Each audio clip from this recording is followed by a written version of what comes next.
may rice na tayo. And then, ang ulam ko is ito. Ching!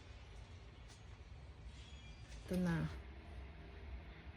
Ang bango. Ito na po. Ay, ang dami. Kunti lang kasi baka sa mga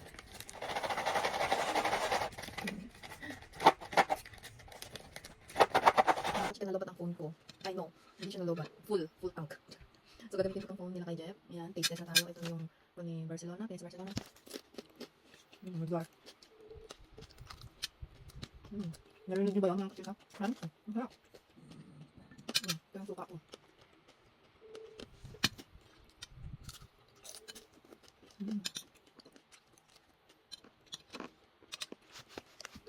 Sarap nito naman. New product nila to.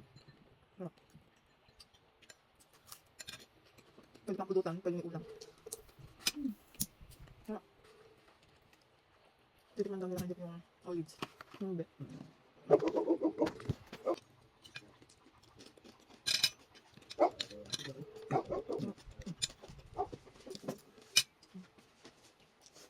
Saan ko yung hito? Ay, may pagdala na init lang.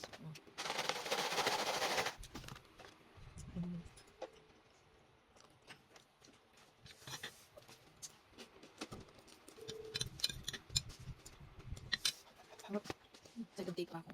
Kumuha ulit ako ng rice. And this. Tapos na natupos ko rin ha. Ako nag-rice pa rin. Kumuha ako ulit ng rice. Guys, ang pinig sa Barcelona. Sobrang mainit. Harap ang kanan. Pero masarap yung siyokang pulutan. Yun lang. Kakanin mo lang. Ano ba?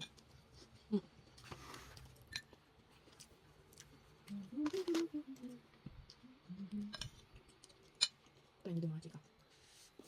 Worth it naman. Masarap. Pati yung olives na malaki. Spicy.